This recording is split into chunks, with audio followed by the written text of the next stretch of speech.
Personal development advice usually sounds like it was written by robots who've never experienced the despair of opening your bank account after a Target run. But what if I told you that the same 7 pillars that serious self-help gurus swear by actually work better when you stop pretending you're perfect? Research shows that humor improves memory retention and reduces stress, which means laughing at your mistakes might be the secret ingredient missing from your growth journey. Today, we're exploring personal growth for real humans who sometimes eat pizza for breakfast and call it meal prep. These 7 pillars aren't about becoming someone else entirely. They're about working with who you already are, quirks and all. Starting with the foundation of it all, the skills we claim to have. The foundation, personal skills, or why we're all secretly winging it. Here's the uncomfortable truth about personal skills. We're all basically professional actors, pretending we know what we're doing while secretly Googling everything behind the scenes. You know how everyone claims they're proficient in Microsoft Excel on their resume? Most of these people break into a cold sweat when asked to create anything more complex than a basic spreadsheet. They stare at the pivot table option like it's written in ancient hieroglyphics, then spend 45 minutes trying to make a pie chart that doesn't look like it was designed by a toddler having a meltdown with crayons. Personal skills are exactly like that friend who insists they're great with directions, but somehow manages to get lost in their own neighborhood. They confidently tell you to take the 3rd left when they meant the 2nd right, then act genuinely surprised when you end up at a dead end behind a Wendy's. These are the same people who describe themselves as detail-oriented while consistently forgetting where they parked their car. The comedy gets even better when we break down soft skills versus hard skills. Hard skills are things you can actually measure and prove, like knowing how to code or operate machinery without causing a small explosion. Soft skills are the mysterious ones that sound incredibly impressive when you're networking at a conference, but become impossible to quantify when someone asks for specifics. What exactly does excellent communication skills mean? That you can order coffee without pointing at the menu? That you've successfully explained why you're late to work without mentioning that you spent 20 minutes looking for your keys that were in your hand the entire time? Take the classic workplace skill of being a team player. This usually translates to smiling politely while internally screaming during group projects, where one person does all the work, another person takes all the credit, and the 3rd person somehow manages to contribute nothing while still getting invited to the celebration lunch. Being a team player means nodding enthusiastically during brainstorming sessions while thinking about how you could solve the entire problem in half the time if people would just stop talking and let you work. Then there's the absurdity of trying to master skills you genuinely hate. Self-help books love to tell you that organization is the key to success.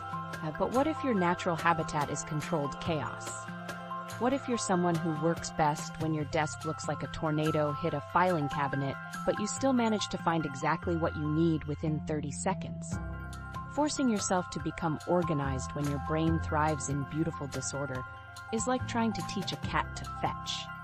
It's technically possible, but everyone involved is going to be miserable. The pressure to become well-rounded is especially ridiculous when you look at actually successful people. Most of them aren't Renaissance masters who excel at everything. They're weirdly obsessed with just a few things they're genuinely good at. The person who revolutionized social media probably can't change a tire without calling roadside assistance. The chef who owns 3 restaurants might still burn microwave popcorn. The brilliant surgeon who saves lives daily probably shouldn't be trusted to assemble IKEA furniture without professional supervision. This brings us to the liberating truth that acknowledging your skill gaps is infinitely more valuable than pretending you're a master of everything. When you stop pretending you're equally talented at all things, you can actually focus on what you're good at and find other people to handle the rest. It's like admitting you're terrible at parallel parking. Once you accept this reality, you can either practice until you improve or just park 3 blocks away and walk. Both are valid life strategies. The concept of skill stacking is where things get interesting. Instead of trying to be perfect at everything, you combine your weird talents in ways that make you irreplaceable. Maybe you're mediocre at writing and decent at video editing, but when you combine those skills with your inexplicable ability to predict what content will go viral, suddenly you're the person everyone wants to hire for their social media strategy. Your unique combination of random abilities becomes your secret weapon. Traditional career advice loves to tell you to find your passion, as if passion is hiding under a rock somewhere waiting to be discovered. But what if your passion is watching true crime documentaries while eating cereal for dinner? What if you're genuinely excited by spreadsheets, or you find deep satisfaction in organizing other people's digital photos, or you have an unusual talent for remembering everyone's coffee order? These might not sound like traditional career paths, but they're still valuable skills that someone, somewhere, needs.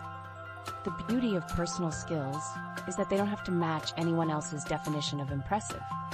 Maybe you're incredible at diffusing tense situations with humor, or you have an uncanny ability to remember faces and names, or you're the person who can explain complicated concepts in simple terms that actually make sense. These skills might not have fancy names or certification programs, but they're the ones that make you indispensable in real-world situations. Consider the person who's technically skilled but has the personality of a damp towel versus someone who's moderately skilled but can make anyone feel comfortable in a room full of strangers. The second person is going to have more opportunities, better relationships, and probably more job security. Technical skills get you in the door, but personal skills are what make people want to keep you around. The most successful approach to personal skills is embracing your natural tendencies while gradually improving areas that actually matter to your goals. If you're naturally introverted, you don't need to become a motivational speaker. You can leverage your ability to listen carefully, think before speaking, and create deep one-on-one connections. If you're naturally disorganized, you don't need to become a productivity guru. You can focus on developing systems that work with your chaos rather than against it. Your personal skills inventory should be honest about both your strengths and your limitations. Maybe you're great at coming up with creative solutions, but terrible at following through on detailed implementation. That's valuable information. You can seek out partnerships or roles where you handle the big picture thinking while someone else manages the execution. Or maybe you're fantastic at research and analysis, but struggle with presenting your findings in engaging ways. Again, that's useful self-knowledge that can guide your career choices and collaboration strategies. The reality is that most people are winging it to some degree. The difference between people who seem confident and people who don't is often just their willingness to admit they don't know everything, while still being willing to figure it out. Your unique combination of skills, experiences, and quirks is actually your superpower. It's not something that needs to be fixed or standardized to match everyone else's definition of professional competence. Once you've figured out what you're actually good at and stop pretending to be good at everything else, you might think the hard part is over. But then comes the real challenge, actually trying to improve yourself without losing your mind in the process. Personal growth, the art of becoming less terrible at life. Personal growth feels exactly like trying to renovate your house while you're still living in it. You're constantly stepping over construction debris, dealing with half-finished projects everywhere you look, and you're never quite sure if you're making actual progress or just creating more chaos. The bathroom is unusable. There's dust on everything, and you keep finding mysterious tools in places where tools shouldn't be. Meanwhile, everyone keeps asking when the renovation will be finished, and you're standing there in your pajamas at 2 p.m, wondering if you should have just moved instead. The whole concept of stepping out of your comfort zone becomes hilarious when your comfort zone is roughly the size of a shoebox and contains exactly 3 activities you don't completely hate. For most people, this zone includes watching Netflix, ordering takeout, and complaining about things they have no intention of changing. Personal development experts act like expanding this zone is as simple as deciding to try new things, but they clearly haven't experienced the genuine terror of ordering something different at a restaurant you've been going to for 5 years. What if the new thing is terrible? What if the waiter judges your choice? What if you've made a horrible mistake and ruined your entire dining experience? Everyone talks about becoming a better version of yourself, but most days you're just trying to achieve basic functionality. The better version of yourself remembers to eat lunch, pays bills on time, and doesn't lose important documents in the black hole that is your car's glove compartment. The current version of yourself considers it a win when you remember to bring your phone charger to work and manage to have a conversation without completely forgetting what you were talking about halfway through. Sometimes the gap between these two versions feels like the distance between Earth and Mars. Growth spurts in adulthood are nothing like the growth spurts you had as a kid. Instead of suddenly needing longer pants, you decide you're going to wake up early and become a morning person. You set your alarm for 6 a.m. with the confidence of someone who's clearly forgotten they've never successfully woken up before 8 a.m. without experiencing what feels like a small death. The first morning arrives, you hit snooze exactly 7 times, and you're late to work anyway. This pattern repeats for approximately 4 days before you decide that maybe you're naturally a night person and fighting your biology is pointless. The pressure to constantly evolve is exhausting when you're still trying to master basic adult activities like remembering to drink water throughout the day and not losing your keys in your own home. Personal development culture acts like you should be optimizing every aspect of your existence, but sometimes you just want to successfully remember to take your vitamins 2 days in a row without it feeling like a major accomplishment. The idea that you should be growing and changing constantly seems unrealistic when you're still trying to figure out how to keep plants alive and remember to check your email more than once a week. Real personal growth looks nothing like the smooth upward trajectory you see in motivational posters. It's more like taking 2 steps forward, 1 step back, then somehow tripping over your own feet and wondering why you thought leaving the house was a good idea. You'll have a great week where you exercise every day, eat vegetables, and respond to emails promptly, followed by a week where you survive entirely on vending machine snacks and communicate exclusively through apologetic text messages about things you forgot to do. This isn't failure, it's just what human progress actually looks like when you remove the Instagram filter. The importance of celebrating micro-victories becomes clear when you realize that most of adult life consists of remembering to do basic things consistently. Successfully remembering to charge your phone overnight deserves recognition. Having an entire conversation without checking your notifications is practically a superhuman achievement in our current world. Managing to go grocery shopping with a list and actually buying everything on that list without getting distracted by items you don't need is worthy of a small celebration. These victories might seem insignificant, but they're the building blocks of a functional life. The comparison trap is particularly brutal when it comes to personal growth. Everyone else's journey looks like a carefully curated highlight reel of success, transformation, and inspirational quotes overlaid on sunrise photos. Your journey feels like behind-the-scenes footage of a disaster movie, complete with multiple false starts, unexpected plot twists, and moments where you seriously consider giving up and becoming a hermit. Social media shows you people who apparently wake up at 5 a.m. to meditate, journal, and do yoga before their green smoothie and productive workday. Meanwhile, you're proud of yourself for remembering to set your clothes out the night before, even though you still ended up late because you couldn't find matching socks. The people who seem to have mastered personal growth are usually just better at hiding their struggles, or they've been working on their issues for longer than they admit. That person who posts about their amazing morning routine probably spent 2 years developing it, and still has days where they hit snooze and eat cereal for dinner. The difference is they've learned to focus on their overall progress rather than their daily failures. They've accepted that growth is messy and inconsistent, and they've stopped expecting themselves to be perfect. Personal growth also involves accepting that some aspects of yourself don't need to be fixed or improved.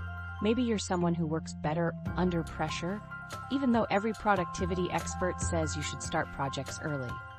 Maybe you're naturally scatterbrained but incredibly creative, and trying to become more organized kills your ability to think outside the box. Maybe you're introverted, and all the advice about networking and putting yourself out there feels like torture.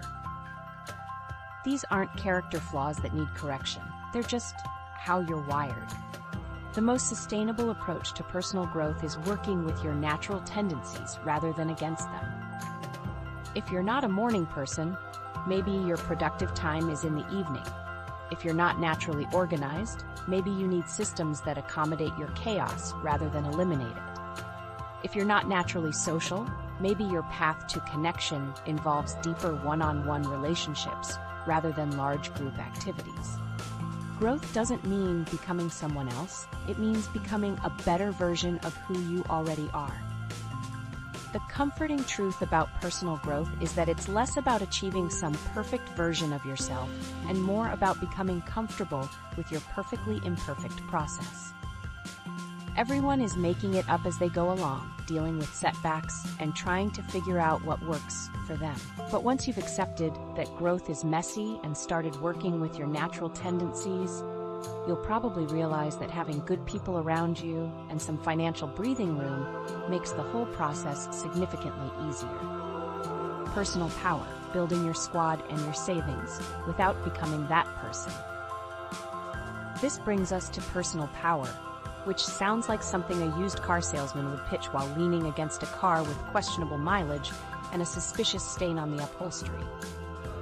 The term itself makes you think of power suits, firm handshakes, and people who use phrases like circle back and touch base without irony. But building personal power is actually about finding your people without being weird about it, and having enough money to handle life's surprises without having a complete meltdown in the grocery store checkout line. The whole concept of surrounding yourself with like-minded individuals becomes comedy gold when you're not entirely sure what your own mind is thinking half the time. You're supposed to seek out people who share your goals and values, but your goals change depending on whether you've had coffee yet, and your values include things like pizza is a perfectly acceptable breakfast food, and matching socks are optional. How do you find like-minded people when your mind is a chaotic mix of ambition, anxiety, random song lyrics, and the persistent worry that you've forgotten something important but can't remember what? Making adult friendships is infinitely harder than anyone prepared you for. Your main social skills peaked in elementary school when friendship was as simple as sharing your fruit snacks and asking someone if they wanted to be friends. Adult friendship requires navigating complex schedules, finding common interests beyond complaining about work, and somehow maintaining relationships without the natural bonding opportunities that school provided. You can't just walk up to someone at the grocery store and ask if they want to be friends because you both reached for the same brand of cereal, even though that would be much more efficient than the current system. The financial component of personal power presents its own unique challenges. Financial freedom sounds absolutely amazing until you realize it requires actual financial discipline rather than just wishful thinking and the occasional lucky scratch-off ticket. Building wealth means making conscious choices about spending, which directly conflicts with your desire to buy things that make you happy in the moment. You want to invest in yourself and your future, but you also want to invest in that really cute jacket you definitely don't need but would look incredible in. The jacket is right there, available immediately, while your financial future is this abstract concept that exists somewhere in the distant future when you're supposedly wiser and more responsible. The struggle between immediate gratification and long-term financial security plays out daily in small decisions that seem insignificant but add up to substantial amounts over time. You know you should pack lunch instead of buying it, but packing lunch requires planning, shopping, and actually having food in your house that isn't just condiments and expired yogurt. You understand that making coffee at home would save money, but the coffee shop barista knows your order and makes small talk that counts as social interaction for the day. These choices seem minor individually, but they represent the constant tension between living in the moment and securing your future.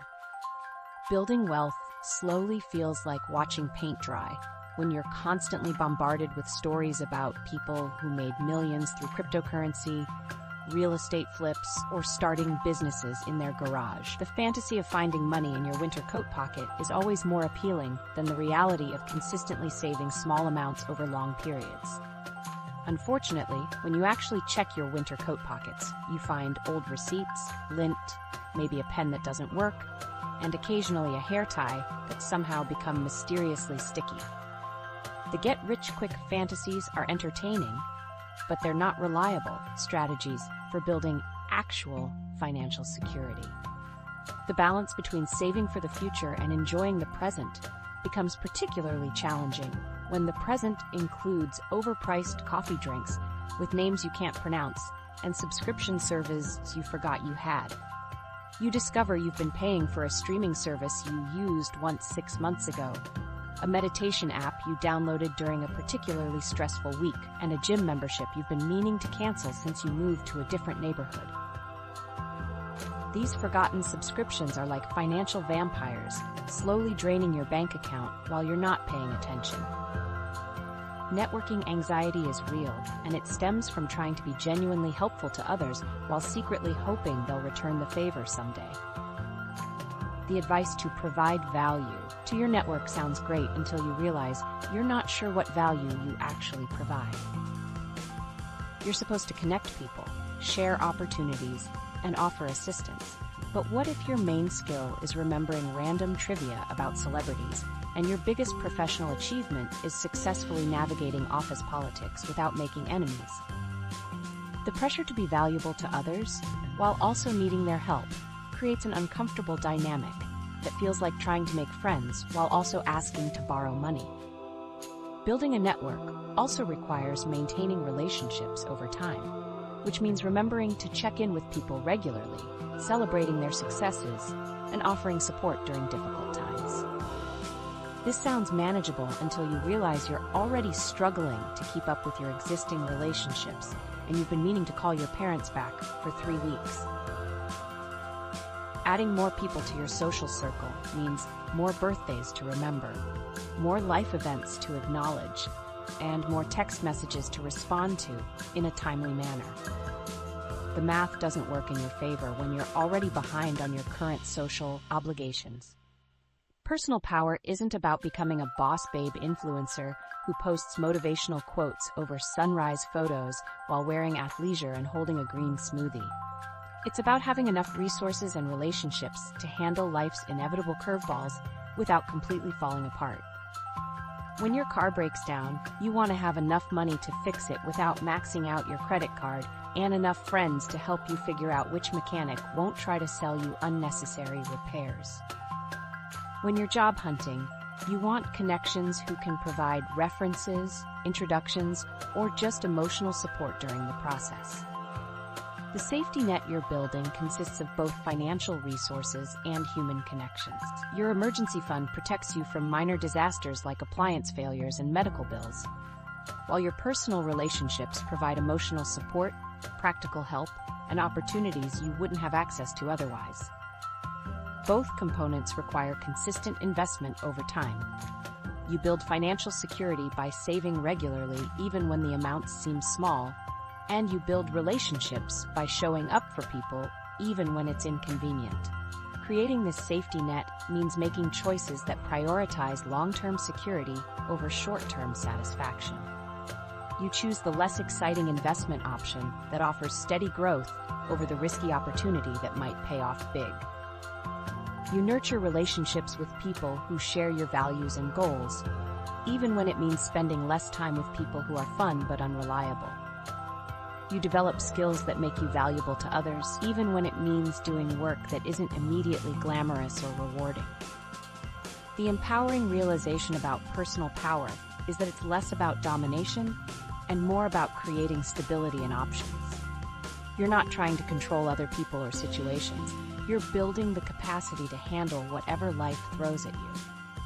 This means having enough money to cover unexpected expenses, enough skills to adapt to changing circumstances, and enough relationships to provide support and opportunities. Personal power is the freedom to make choices based on what's best for you rather than what you're forced to do because you have no other options. Of course, having a solid foundation of relationships and financial security is incredibly helpful, but it doesn't automatically solve the daily challenge of actually following through on your good intention. Personal improvement, good habits, and great excuses. Building sustainable habits reveals the gap between your January optimism and your February reality. Everyone starts the year with ambitious routines they're absolutely going to stick with this time. By February, they have a graveyard of abandoned practices that lasted exactly 3 days. The morning meditation died when sitting still with their thoughts felt terrifying. The daily journaling expired when they ran out of profound insights and started writing grocery lists in their gratitude journal. The commitment to drink 8 glasses of water ended when they realized they'd need bathroom breaks every 30 minutes. These failures aren't character flaws. They're proof that good intentions without realistic planning are about as useful as a chocolate teapot. The comedy of developing good work habits becomes apparent when your current strategy is panic productivity fueled by approaching deadlines. You spend weeks procrastinating on important projects, then experience superhuman efficiency in the final hours before something is due. This creates a cycle where you convince yourself you work better under pressure, even though the pressure makes you question every life choice that led to this moment. You tell yourself you'll start earlier next time, but next time arrives and you're somehow in the exact same situation, frantically trying to accomplish 3 weeks of work in 2 hours while surviving on coffee and regret. The myth of maintaining a positive mental attitude becomes hilarious when some days your mental attitude is held together by caffeine and desperate hope that nobody notices you're completely improvising. Motivational speakers make it sound like you can just decide to be positive, and suddenly every challenge becomes an opportunity for growth. They clearly haven't experienced technical difficulties during an important presentation, while your laptop makes dying sounds and everyone stares at you expectantly. Your positive mental attitude in that moment consists of not screaming and maintaining the illusion that you have any idea what you're doing. The advice to think before you act sounds reasonable until you realize that most of your best stories start with, "I didn't think this through, but..." These stories usually involve spontaneous decisions that seemed brilliant at the time, but revealed their flaws only after you were fully committed. Like deciding to rearrange your furniture at midnight and discovering you can't actually move your couch without help, or agreeing to help a friend move without realizing they live on the 3rd floor of a building without an elevator and own 17 bookcases filled with hardcover novels. The gap between thinking you've thought something through and actually thinking it through is vast enough to contain several small disasters. Setting priorities becomes an exercise in futility when everything feels urgent and your to-do list looks like a cry for help written in different colored pens. You start with black ink for the most important tasks, then switch to blue for moderately important ones, then red for urgent items, then green for things you forgot about earlier. Eventually, your list resembles a rainbow of panic, with arrows connecting related tasks and question marks next to items you wrote but can no longer decipher. The color coding system that was supposed to bring order to your chaos has instead created a visual representation of your mental state, which is colorful but not particularly helpful. The absurdity of trying to consider consequences becomes clear when your brain is convinced that future you is a completely different person who will magically have their life together. Present you makes decisions based on the assumption that future you will have unlimited energy, perfect time management skills, and the ability to handle any situation with grace and competence. This is why you agree to social commitments, 3 weeks away without checking your calendar, assuming future you will somehow have more free time than present you. This is also why you put off important tasks, confident that future you will be more motivated and organized than present you has ever been in recorded history. The gap between knowing what you should do and actually doing it is wide enough to park a small aircraft carrier. You know you should meal prep on Sundays to save time and money during the week. But Sunday arrives and meal prep feels like an insurmountable challenge requiring advanced planning skills and the ability to predict what you'll want to eat 4 days from now. Instead, you order takeout and tell yourself you'll definitely meal prep next Sunday when you're more organized. This pattern repeats until you realize you've been saying, next Sunday, for approximately 6 months, and your kitchen is still primarily decorative. The art of productive procrastination reaches its peak when you clean your entire house to avoid one important task. You suddenly become motivated to organize your closet, deep clean your refrigerator, and alphabetize your book collection, all while the important task sits there waiting like a patient but disappointed parent. You convince yourself that creating a clean environment will help you focus, but really you're just avoiding the thing you don't want to do by doing other things you also don't want to do, but that feel less intimidating.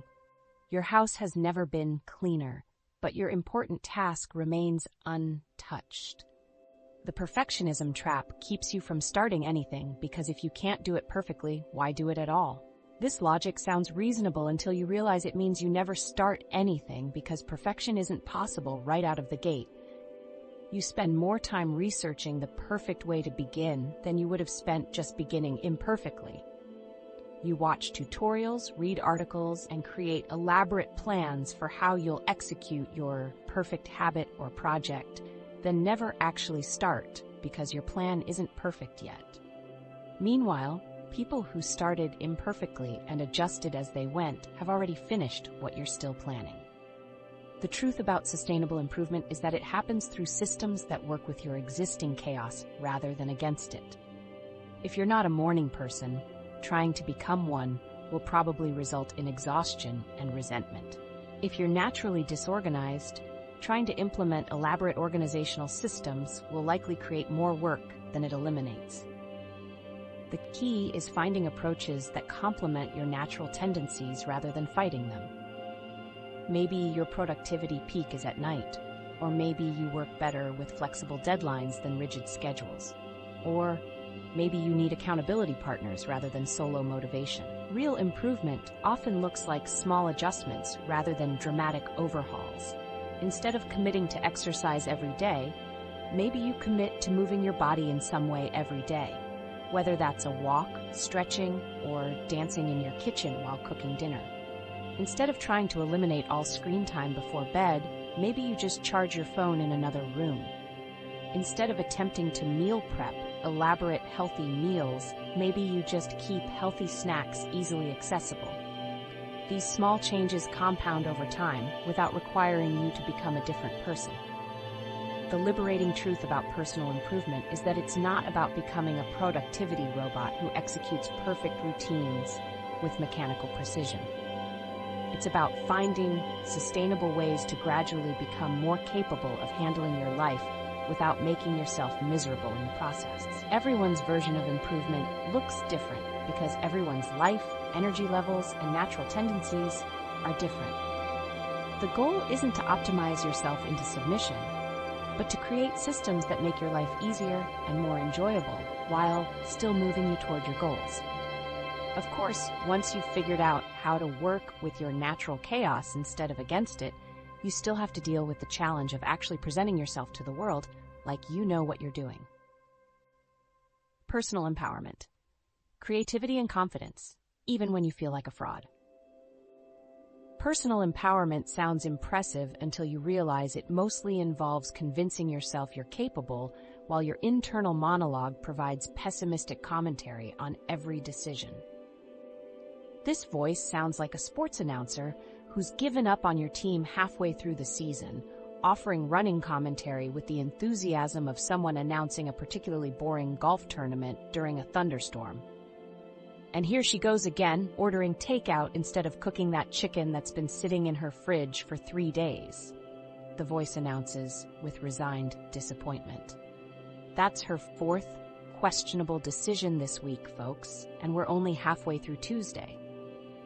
This internal critic makes projecting confidence nearly impossible when you're constantly receiving negative performance reviews from your own brain.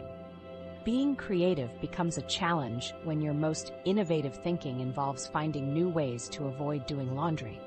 You've mastered strategic outfit planning to extend time between wash days, discovered that Febreze can work miracles on questionable clothing items, and developed a complex system for determining which clothes are clean enough to wear again based on the sniff test and whether they've touched the floor.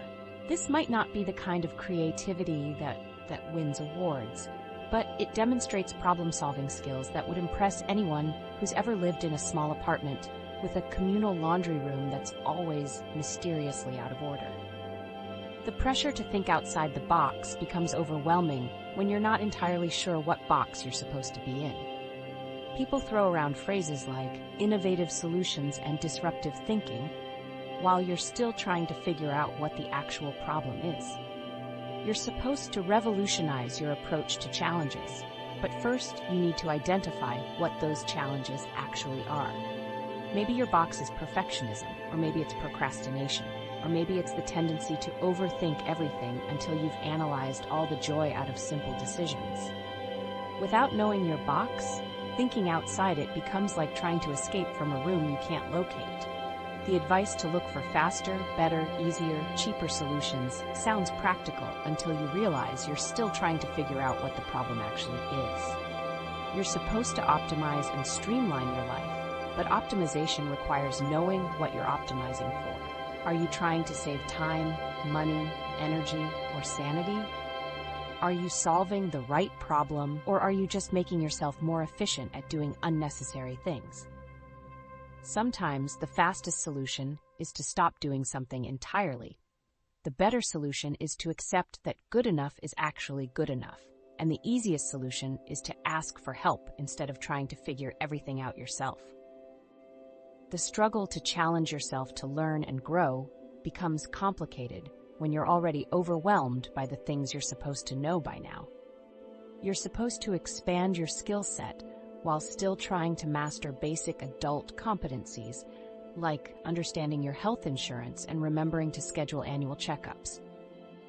The gap between what you think you should know and what you actually know feels like a canyon that keeps getting wider every time you discover another area of ignorance. Learning new things requires admitting you don't know them yet, which can be humbling when you're already questioning your competence in areas you thought you had figured out.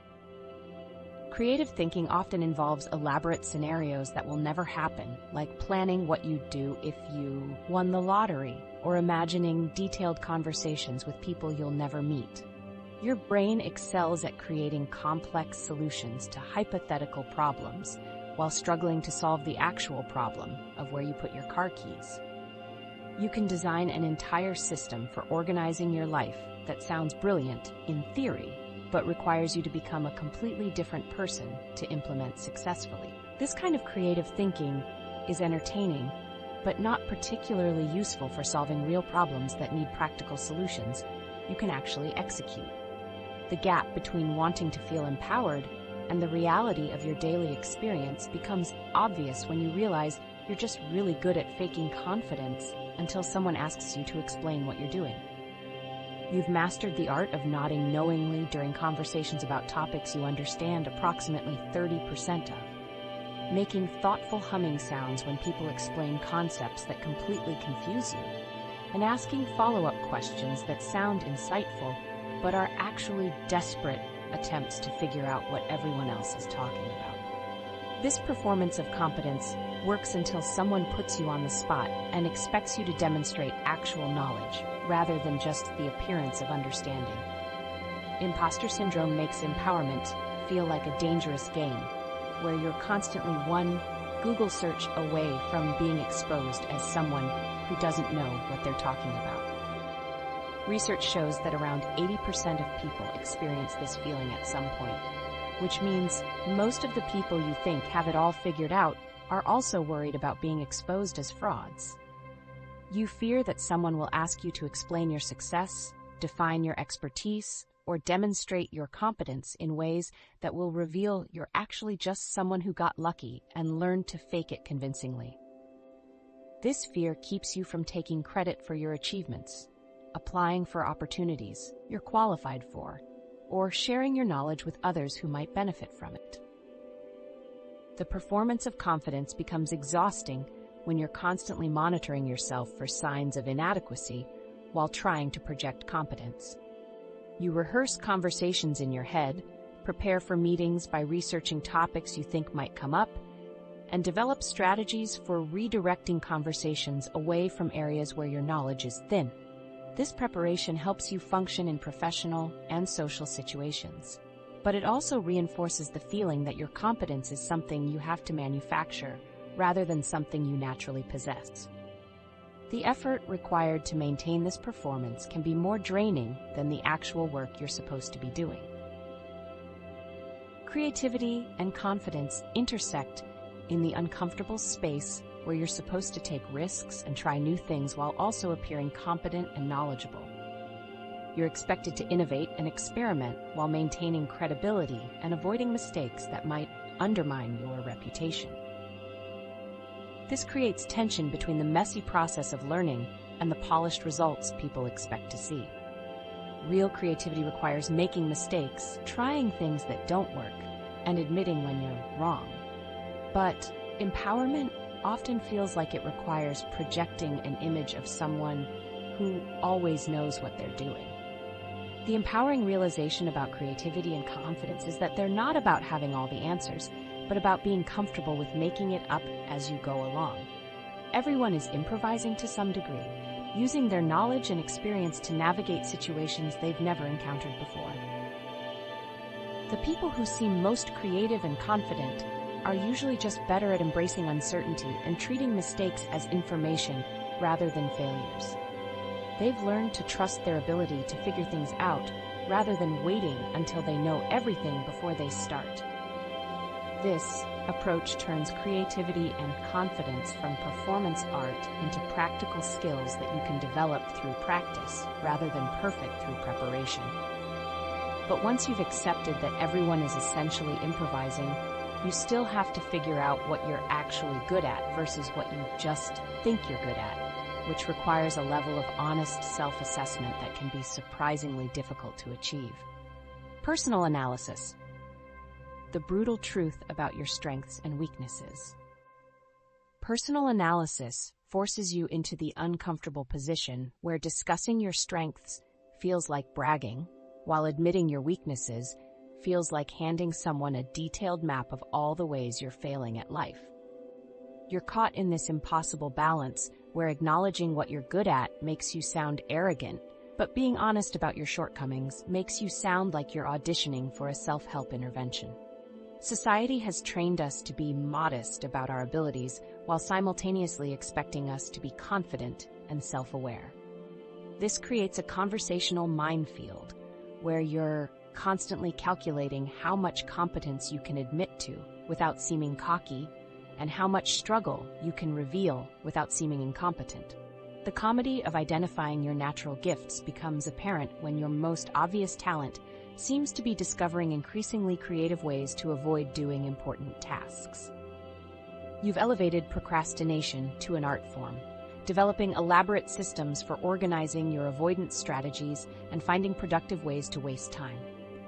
Maybe your natural gift is researching things you'll never actually do, or creating detailed plans for projects you'll never start, or finding the perfect YouTube video to watch instead of doing literally anything else. These might not be the kinds of talents that look impressive on a resume, but they demonstrate creativity, research skills, and the ability to find alternative approaches to problems, even if the problem you're solving is how to avoid solving other problems. Self-analysis becomes nearly impossible when you're simultaneously your biggest cheerleader and your harshest critic, often within the same hour depending on your caffeine levels and whether you remembered to eat lunch. Morning. You might feel capable of conquering the world and solving complex problems with brilliant insights, while afternoon you questions every decision you've ever made and wonders if you've been fooling everyone about your basic competence. The version of yourself that exists after your third cup of coffee has completely different opinions about your abilities than the version that exists when you're running on 4 hours of sleep and the lingering effects of yesterday's poor choices. This internal inconsistency makes objective self-assessment feel like trying to get an accurate measurement while standing on a boat during a storm.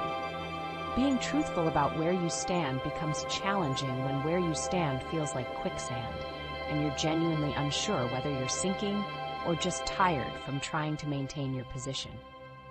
Some days you feel like you're making progress, developing new skills, and moving closer to your goals. Other days you feel like you're barely keeping your head above water, struggling with basic tasks that should be routine by now. The difficulty lies in determining whether this feeling of instability is temporary exhaustion or a sign that you're actually losing ground. You're supposed to assess your current position honestly, but your current position seems to change depending on external factors like workload, sleep quality, and whether Mercury is in retrograde. Evaluating progress becomes an exercise in futility when your goals keep evolving and your definition of success transforms weekly based on whatever podcast you listened to or article you read most recently. Last month, you were focused on productivity and efficiency. This month, you're prioritizing work-life balance and mindfulness, and next month, you'll probably be convinced that the secret to happiness lies in minimalism or learning a new language. Your progress toward constantly changing targets is impossible to measure accurately because the targets won't stay still long enough for you to determine whether you're getting closer or further away. This moving goalpost situation makes self-assessment feel like trying to grade your own performance in a game where the rules keep changing. The absurdity of attempting objective self-analysis becomes clear when you realize you can't even decide what to have for lunch without experiencing a minor existential crisis about your food choices and what they say about you as a person. You'll spend 15 minutes analyzing the nutritional, financial, and social implications of various lunch options, then inevitably choose something that satisfies none of your criteria, because decision fatigue has overwhelmed your ability to think rationally. If you can't make simple daily choices without overthinking them, how can you possibly assess complex aspects of your personality, skills, and life direction with any degree of accuracy? The same brain that struggles with basic decisions is somehow supposed to provide reliable insights about your strengths, weaknesses, and areas for improvement. The gap between how you perceive yourself and how others see you typically involves you thinking you're terrible at things you're actually decent at, while remaining completely oblivious to your actual blind spots.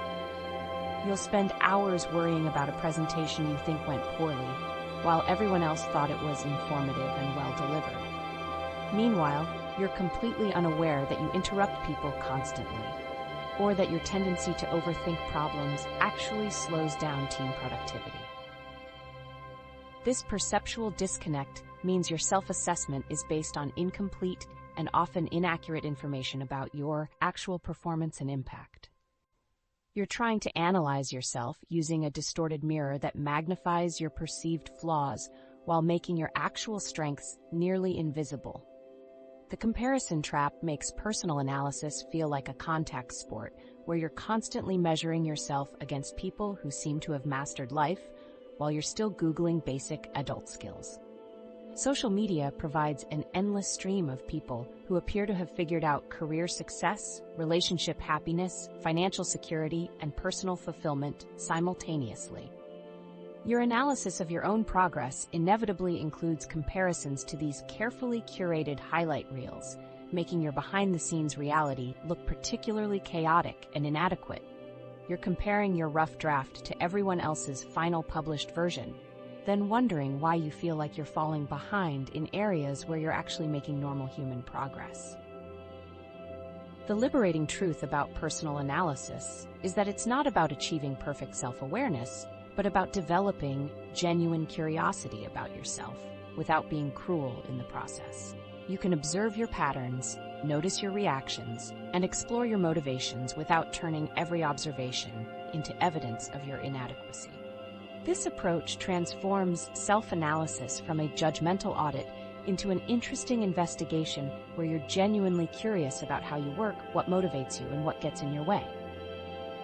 The goal is understanding rather than evaluation, curiosity rather than criticism, and acceptance rather than improvement pressure. Of course, once you've developed some realistic insight into your actual capabilities and limitations, you still have to figure out what you want to do with this information. This is where things get particularly interesting, because translating self-knowledge into actionable plans requires a level of practical wisdom, personal objectives, goals that actually make sense. Setting personal objectives that actually make sense requires confronting the gap between your fantasy self and your actual capabilities. Most people's goals sound like they were written by someone who's never actually met them and has only a vague understanding of human limitations. These goals are ambitious to the point of fantasy, completely disconnected from the reality of their daily life, and written with the confidence of someone who's never experienced the soul-crushing defeat of hitting snooze for the 7th time while their alarm screams about their planned 5 a.m. workout. The person who wrote exercise daily, eat only healthy foods, wake up early, meditate for 30 minutes, read for an hour, and learn a new language has clearly never met the person who struggles to remember to drink water and considers it a victory when they manage to eat something that isn't microwaved leftovers or cereal for dinner. The comedy of January goal setting becomes apparent when you compare your optimistic New Year's self to your realistic March self. January you is convinced that this year will be different, that you've finally figured out the secret to motivation and discipline. January, you set 17 different goals across every area of life and creates elaborate tracking systems with color-coded spreadsheets and motivational quotes. March, you is tired, overwhelmed, and wondering why January you thought it was realistic to completely transform your entire existence while still maintaining your job, relationships, and basic survival needs. March, you has abandoned most of the goals and is just hoping to salvage one or two without feeling like a complete failure. The difference between goals that inspire you and goals that make you want to hide under a blanket becomes clear when you examine your emotional reaction to thinking about them. Inspiring goals create excitement, curiosity, and motivation. They make you want to start immediately and figure out how to make them happen. Goals that make you want to hide under a blanket create anxiety, overwhelm, and the immediate desire to pretend you never heard of self-improvement. These goals feel like obligations imposed by someone else's definition of success, rather than genuine desires that come from your own values and interests. The test is simple. Does thinking about this goal make you feel energized or exhausted? The advice to set both short-term and long-term goals becomes absurd when you can barely plan what you're having for dinner tonight without it becoming a 20-minute internal debate about nutrition, budget, convenience, and whether you have the energy to actually cook something. Planning for next week feels ambitious. Planning for next month feels overwhelming. And planning for next year feels like science fiction. The gap between your planning capacity and the planning requirements for meaningful goals creates a disconnect that makes the entire process feel impossible. You're supposed to envision your 5-year future while you're still trying to figure out tomorrow's lunch situation. Creating a clear plan becomes a source of stress when your planning skills are usually limited to wing it and hope for the best, with occasional bursts of panic when the deadline approaches. Traditional goal-setting advice assumes you have project management skills, the ability to break large objectives into manageable steps, and the discipline to follow through on plans that extend beyond your immediate attention span. Most people's planning experience consists of making grocery lists they forget to bring to the store and scheduling appointments they somehow double book. The transition from this level of planning competence to creating comprehensive goal achievement strategies requires skills that nobody teaches you in school. Accountability sounds amazing in theory, but feels like having a really persistent friend who won't let you quit when you're having a bad day and just want to eat ice cream while watching true crime documentaries. The accountability partner who checks in regularly about your progress becomes a source of guilt when you haven't made progress, stress when you have to explain why you haven't made progress, and pressure when you're already overwhelmed with other responsibilities. The person who seemed enthusiastic about helping you stay on track becomes someone you avoid because you don't want to admit you've been ignoring your goals for the past 2 weeks. Accountability works best when it comes from internal motivation rather than external pressure. The challenge of rewarding yourself for successes reveals how limited most people's reward systems actually are. Your rewards typically fall into 2 categories: buying something you don't need or eating your feelings, both of which can actually work against your long-term goals. Celebrating weight loss by buying new clothes makes sense, but celebrating financial goals by spending money creates obvious problems. Celebrating productivity improvements by taking a day off can undermine the momentum you're trying to build. The rewards that actually support your goals require creativity and planning, which brings you back to the planning skills you're still trying to develop. Setting realistic goals that actually motivate you requires honest assessment of your current capacity, energy levels, and competing priorities. This means acknowledging that your available time for goal pursuit is limited by your job, family responsibilities, social obligations, and basic self-care needs. Realistic goals work within these constraints rather than pretending they don't exist. If you have 30 minutes of free time per day, your goals need to fit within that time frame, not require 2 hours of daily effort. If you're already overwhelmed with current responsibilities, adding more demands to your schedule will likely result in failure and frustration, rather than achievement and satisfaction. The balance between ambition and honesty requires accepting that your goals might need to be smaller than you initially wanted, but more achievable than you feared. Ambitious goals that you never start are less valuable than modest goals that you actually complete. The goal isn't to impress anyone else with the size of your objectives, but to create positive changes in your life that you can sustain over time. This might mean choosing between learning a new language and getting better at cooking, rather than trying to do both simultaneously. It might mean focusing on one area of improvement rather than trying to optimize everything at once. Your capacity for goal achievement is influenced by factors beyond your control, including your energy levels, attention span, and competing demands on your time. Honest goal setting acknowledges these limitations without using them as excuses for not trying. You can work with your natural rhythms and tendencies rather than against them. If you're not a morning person, goals that require early morning effort are less likely to succeed than goals that align with your natural energy patterns. If you have limited attention span, goals that require sustained focus are less realistic than goals that can be accomplished in short bursts.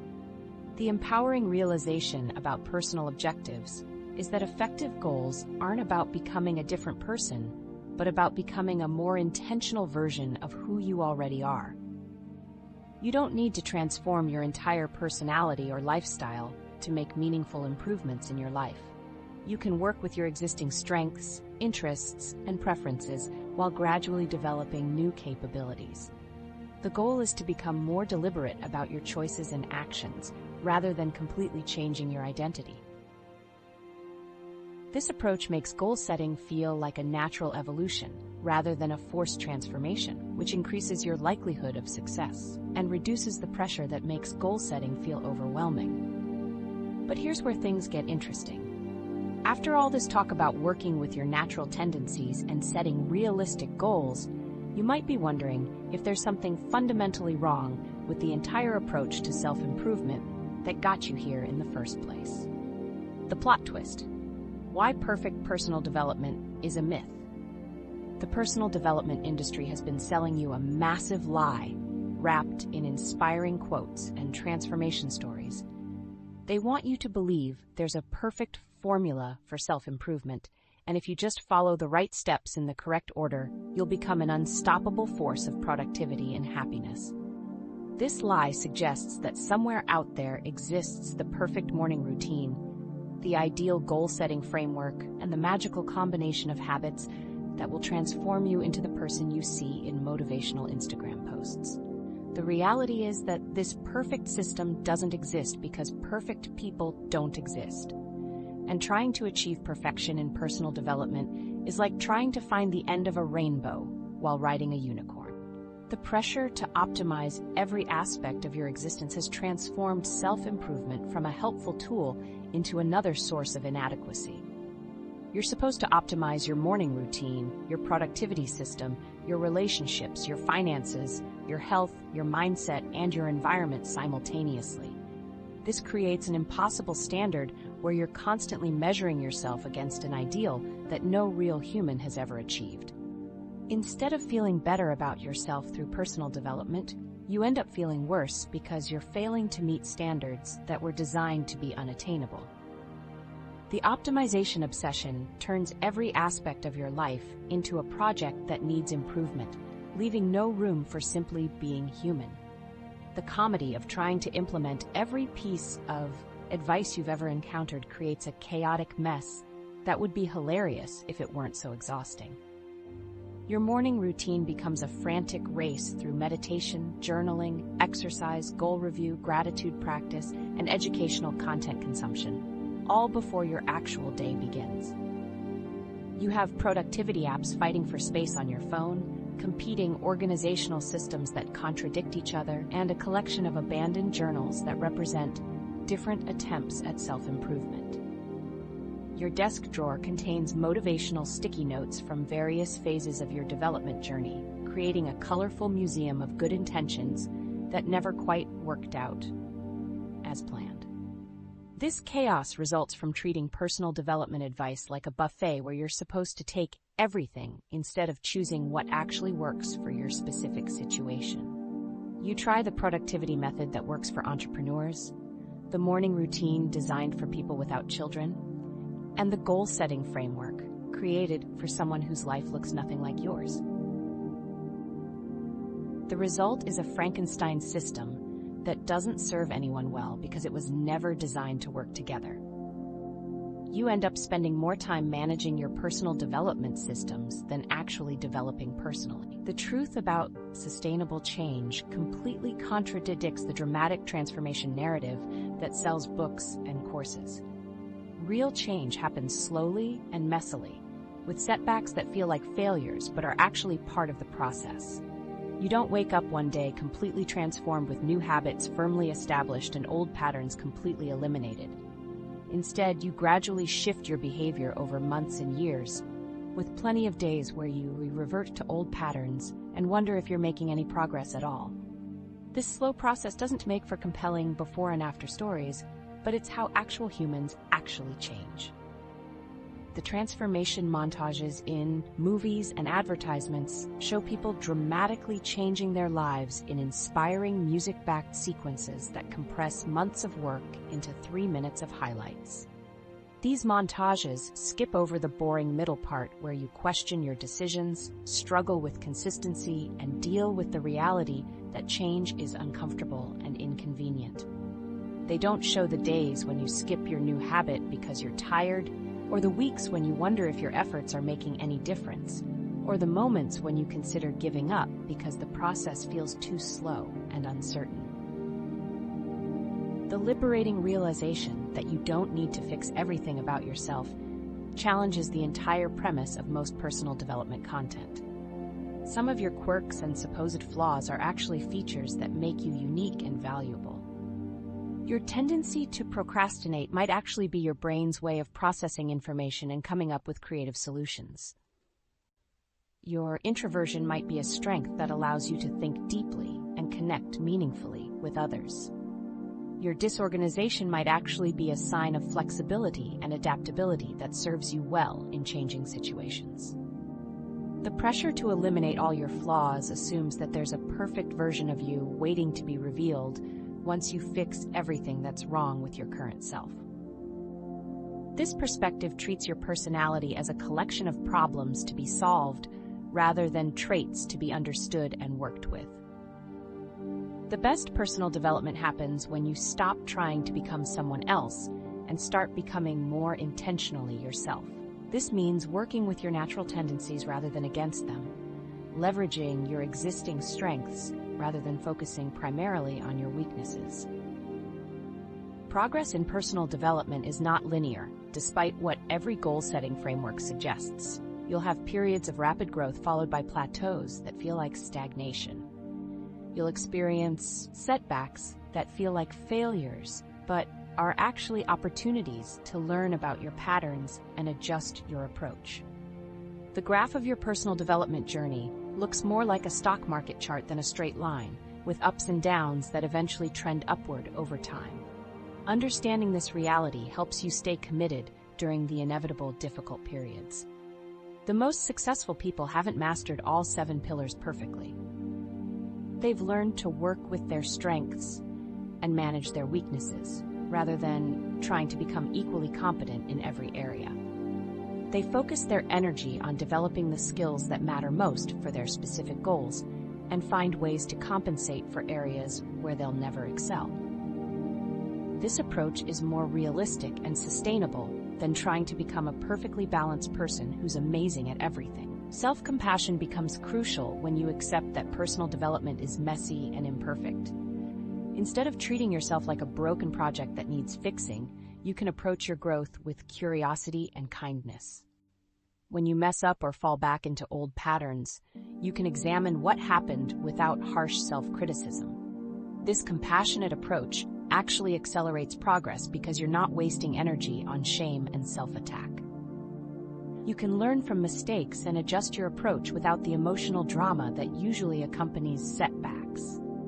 The empowering truth about personal development is that it's not about becoming perfect, but about becoming more comfortable with being imperfect.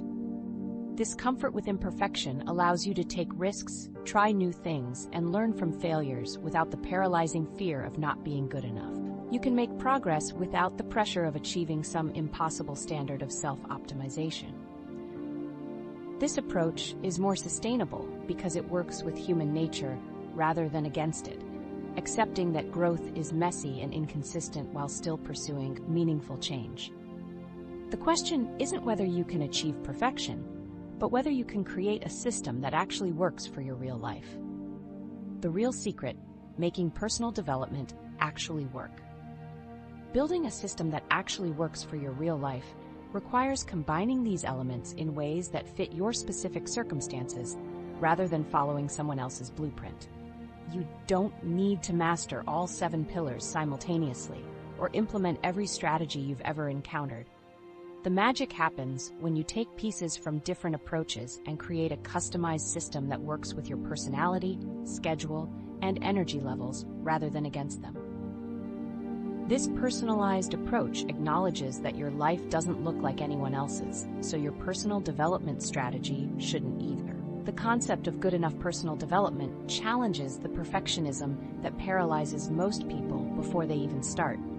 You don't need to have the perfect morning routine, the ideal productivity system, or flawless consistency to make meaningful progress.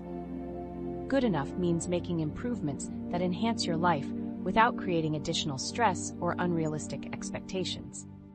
It means choosing sustainable habits over impressive ones, focusing on progress over perfection, and accepting that your version of success might look different from what you see on social media.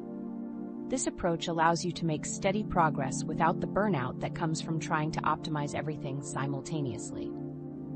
Customizing advice to your actual circumstances requires honest assessment of your personality, available time, and energy levels. The productivity method that works for someone with flexible schedules and unlimited energy might be completely inappropriate for someone juggling multiple responsibilities and running on limited sleep. Instead of forcing yourself into systems designed for different people, you can adapt strategies to fit your reality. If you're not a morning person, you can focus on evening routines. If you have limited attention span, you can break large goals into smaller tasks. If you're naturally disorganized, you can create systems that work with your chaos rather than trying to eliminate it entirely. The importance of experimentation means treating personal development like a science experiment where you test different approaches and keep what works without guilt about what doesn't. Not every strategy will resonate with you, and that's completely normal. Some people thrive with detailed planning, while others work better with flexible guidelines. Some find motivation in public accountability, while others prefer private reflection. The key is trying different approaches with curiosity rather than judgment, recognizing that failed experiments provide valuable information about what doesn't work for you. This experimental mindset removes the pressure to get everything right immediately and allows for gradual refinement of your approach. Consistency in personal development doesn't mean perfect execution every single day. Real consistency means showing up more often than you don't, maintaining your efforts over time despite inevitable setbacks and interruptions. You can miss days, have weeks where you make no progress, and still be consistent if you return to your practices without abandoning them entirely. This understanding of consistency acknowledges that life happens, motivation fluctuates, and circumstances change. The goal is not perfection, but persistence, not flawless execution, but sustained effort over time. This perspective makes consistency feel achievable rather than overwhelming. The most sustainable personal development happens when you focus your energy on one or two areas at a time, instead of trying to revolutionize your entire existence simultaneously. Your capacity for change is limited, and spreading your efforts too thin usually results in minimal progress in multiple areas, rather than meaningful improvement in any single area. When you concentrate on developing one habit or skill at a time, you can give it the attention and energy needed to actually stick. Once that area becomes more automatic, you can add another focus area without overwhelming yourself. This sequential approach takes longer, but produces more lasting results than trying to change everything at once. Small changes that compound over time create more sustainable progress than dramatic transformations that burn you out within a week. The person who adds a 10-minute walk to their daily routine is more likely to be exercising regularly a year from now than the person who commits to hour-long gym sessions they can't maintain. Small changes feel manageable, require less willpower, and create positive momentum that builds over time. These incremental improvements might not feel impressive in the moment, but they add up to significant changes over months and years. The compound effect of small, consistent actions often produces better results than sporadic bursts of intense effort. Celebrating progress becomes crucial when your improvements don't look like the highlight reels you see on social media. Your victories might be internal shifts that aren't visible to others, like responding to stress differently or making better decisions consistently. These changes matter even if they don't photograph well or generate impressive before and after stories. Real progress often involves becoming more comfortable with who you are, rather than dramatically changing your external circumstances. Recognizing and celebrating these subtle improvements helps maintain motivation during periods when your growth feels slow or invisible. The ultimate purpose of personal development is creating a life that feels good to live, not just one that looks impressive to observers. This means focusing on changes that actually enhance your daily experience rather than pursuing goals that sound good but don't align with your values or preferences. Your version of a good life might prioritize relationships over career achievement, creativity over financial success, or peace over productivity. Personal development should support your authentic priorities rather than pushing you toward someone else's definition of success. Personal development works best when it enhances your natural tendencies rather than fighting against them. If you're naturally introverted, your social goals might focus on deepening existing relationships rather than expanding your network. If you're naturally spontaneous, your planning systems might need to be flexible rather than rigid. If you're naturally collaborative, your achievement strategies might involve partnerships rather than solo efforts. Working with your inherent nature makes change feel more natural and sustainable than trying to become someone completely different. Creating systems that support your goals becomes more important than relying on motivation alone. Systems include environmental changes, social support, and automated processes that make good choices easier and bad choices harder. If you want to eat healthier, you can stock your kitchen with nutritious foods and remove tempting snacks. If you want to exercise regularly, you can lay out workout clothes the night before and schedule sessions like appointments. These systems work even when motivation is low, providing structure that supports your goals regardless of how you feel on any given day.